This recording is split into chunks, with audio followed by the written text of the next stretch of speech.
Welcome back to MOVIEidol. So in this video, I want to discuss something that I think is likely going to happen in season 10 of The Walking Dead, and that is that we're going to see a team up between Negan and Carol, and I believe is going to end in Alpha's death. Before we jump in though, I do have to warn you for spoilers for The Walking Dead comics, roughly issue 145 up to like issue 1, I'd say like issue 175. Also spoilers for the television show because, I mean, obviously mostly just season 9 though. So the reason why I want to talk about this is because I've been getting a lot of questions about Negan, specifically Negan, and what I see happening for him in season 10, 11, and 12. And I think 11 and 12, it's just really unpredictable. But I think in season 10, besides just like very specific storylines, because they change stuff a lot, right? Like in every season, Angela Kang is loosely basing it off the comics. Like the bigger events happen, but a lot of the smaller stuff and how our characters get there, a lot of that is mixed up. And with a character like Negan and how he's been received in the last season, I think they're going to be sticking roughly to what they did in the comics, but I think things will be a little different. I guess before we get into that, I do want to talk about how Alpha dies in the comics, because she does die. I can't remember exactly what issue. It's like issue 154, 55, or 156. It's like somewhere around there. She dies because she breaks down and cries, and I guess when she did that, she kind of let her guard down, and Negan took advantage of that situation, made it seem like he was there for her, that he was going to take care of her, and then Negan just cuts her head off. It was pretty brutal. The reaction from me was, I guess it was more just simply, what are they going to do next? And at the time, I believe they just introduced Beta like an issue or two before, 3 issues before, or something like that. So I figured, well,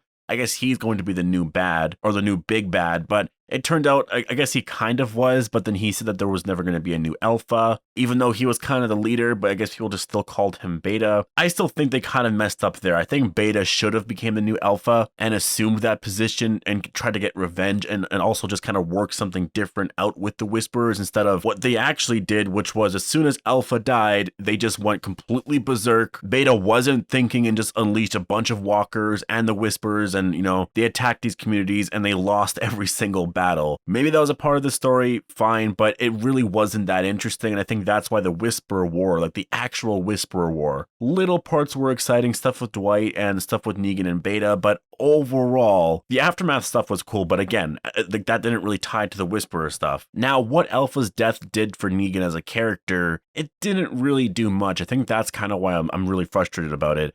Like, on one hand, it did allow us fans to accept the idea of his redemption. I think beforehand, a lot of people liked him, they wanted him out of that cell, but it was just really in a weird place. No one really knew what they wanted with Negan, and I didn't really know what they were going to do with Negan, but once this idea was cemented down, I was just really excited because I thought like Negan's probably, or actually going to be a part of the community. He brought Alpha's head back to Alexandria, he wanted to show Rick, and I thought, whoa, like this is going to be really insane. And I mean, obviously, like Rick and them aren't just going to forgive him for what he did just because he killed Alpha, because it's like, you know what? You probably started a crazy war, which Negan kind of did. But I figured after all of this, they would iron some stuff out. But they kind of did in a way. Rick just allowed him to leave and not be a part of Alexandria. But what Kirkman did with Negan as a character afterwards was literally nothing. They wrapped up some of the Maggie and Negan stuff, and Negan hasn't been seen since. I know the cover for issue 193, I think it's Negan. Everyone's thinking it's Negan. It says the farmhouse or something like that. I think it's issue 193 too, I can't remember. So Negan could be returning to the story, and we'll see exactly what happens with Negan going forward, because that's the thing. Negan as a character right now, like there's a little part with the Alpha thing, but once that moment happens, the show has passed the comics as it relates to Negan's story, so I don't know where they're going to go next with that. That's kind of the exciting thing, because as much as I love the show borrowing from the comics, I feel like they can do a lot more without the comics. Like, I think that's why Game of Thrones right now is so exciting, because we don't know where they're going next. We have no idea where they're going next. Whereas in seasons 2, 3, and 4, and in 5, if you read the books, like you roughly know what they're doing. I know some of the characters are different. There's other characters that the show chose not to include, but it wasn't that exciting back then. You were just waiting for book moments. Whereas now it's just crazy exciting because we're getting the Battle of Winterfell in this Sunday's episode. And so I think that part can be really exciting. Like, the show still has a few years before it passes the comics, if it ever does. It depends on like what Angela Kang does with the comic material. In season 9, she blew through so much of it, so we'll see what happens in season 10. She might go through another 30 issues or something like that, and as it relates to Negan's character, we are getting to that point, and I think this is where things get very different for Negan on the show, and I think this is where the show can really harness that it makes something very exciting. Like, if Negan kills Alpha on his own and they literally borrow what happens in the comics, some guy, Brandon, breaks him out and he just goes over there and ends up killing Alpha, beheading her, bringing her head back. If they do that entire thing, I don't think anything will really be different for Negan. And I think that's where I'm going to have my issue with it, because Daryl and the rest will just be like, yeah, cool, you did that, but you probably started a war. And, but if Carol is involved, if Carol is the one to actually help him kill Alpha, if Carol is the one to actually release Negan from that cell because no one else wants to help with the Whisperers, when they kill Alpha and come back, that could help Negan get redeemed and be a part of the community. This is where they can change a lot from the comics, where they banish him from Alexandria. Maybe they don't do that because Carol is involved. And I mean, they have to do that because Rick's not on the show anymore. Michonne is leaving. They need more recognizable, really great, charismatic characters. Having Negan a part of Alexandria, being a really crucial member there, it's going to feel a little weird, but I'm sure they're going to find a way to work it in. I think Carol is key to that. Honestly, I think Carol is key to Negan's redemption. Like I said, I do think Carol is going to be the one that releases Negan, because in the comics, he kills this kid Brandon after he lets him out. And I don't think Negan's going to do that on the show, because if he did that, everyone's going to be like, wow, you're still like that. You're still a killer. You know what I mean? And so I don't think Negan's going to do that. I don't think Angela Kane's going to write Negan as a killer. I think Carol's going to let him out, and this way Negan doesn't have to kill anybody, right? I think that's super smart to do. Now, as for who's going to be the one that actually kills Alpha, I feel like Negan should be the one, only because I think Daryl's going to have an issue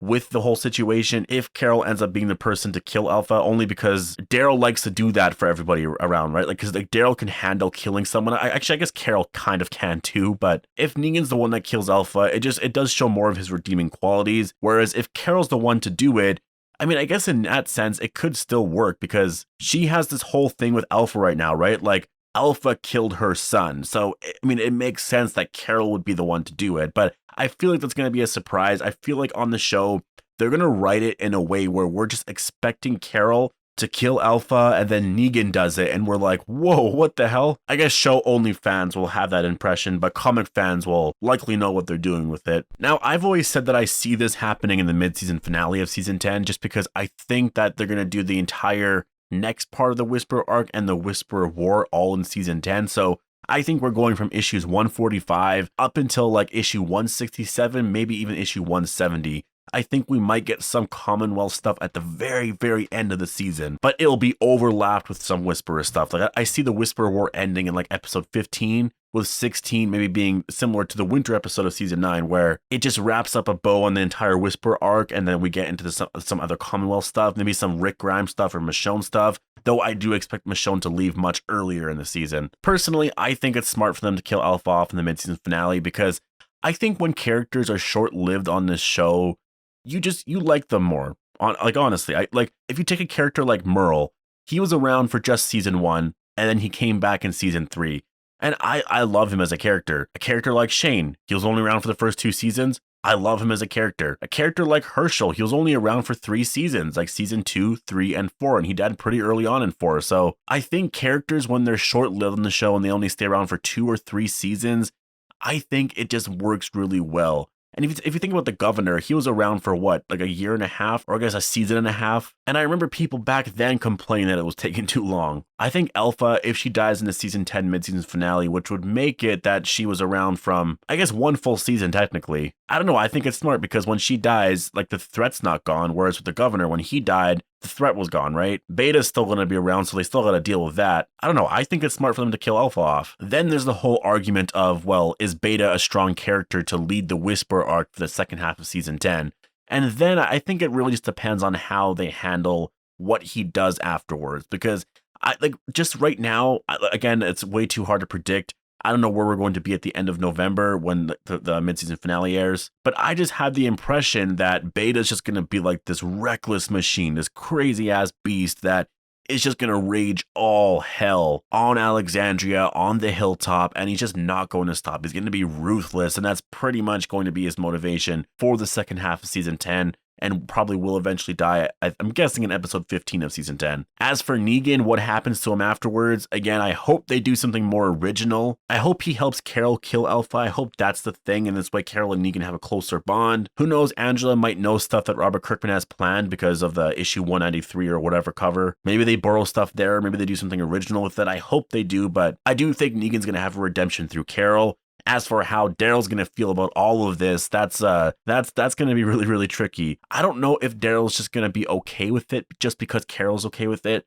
And I think I would have an issue with it. Like, it seems like as of now, if Carol's cool with something, Daryl's just going to be like, all right, well, if you're cool with it, I'm cool with it. And I think in some ways it works because, like, Daryl, like, he trusts Carol, right? But I think with this Negan thing, I think it makes sense for Daryl to see Carol's forgiveness of Negan or whatnot to get through the situation as, no, you're just acting out of anger because you want her dead for what she did to Henry, but you can't forget what Negan did to Glenn and Abraham.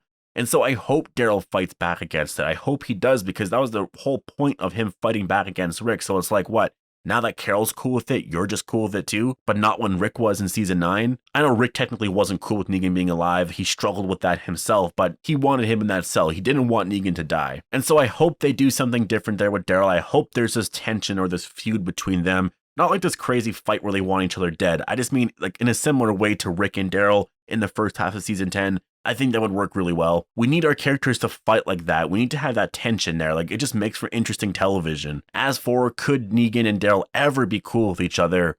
I hope not. I mean, maybe in like season 13 or 14, but I hope it never gets to that point in the next year or two, because it would just kind of feel dishonest to the last how many years that we've known their story. It'd be interesting though if Negan's just allowed to be free in Alexandria and Daryl just has to live with it. He can't do anything about it. That would be really interesting. I mean, just thinking about what happens in the comics during the Whisperer War, maybe it's Daryl that gives Negan no weapon when they're fighting the Whisperers. Maybe he's like, you know what? I want you dead, but Carol wants you out here. I don't have to give you a weapon. She doesn't have to know about that. So yeah, just use your hands. Overall though, I think season 10 is going to be very exciting, especially when it comes to Negan as a character and how he specifically affects Carol and Daryl. I feel like there's 3 storylines going on. I mean, I know there's probably going to be more, but I think there's 3 main ones that I'm really interested in. It's one, obviously the Michonne one and her departure and how that's going to play out, but also the Whisperer one, and also Negan and how that's going to relate to Daryl and Carol, because there's no way he's going to be in that cell for all of season 10. There's just no way. He's getting out in season 10. But post your thoughts down below. What do you guys think? Hope you guys all enjoyed the video, and thanks for watching.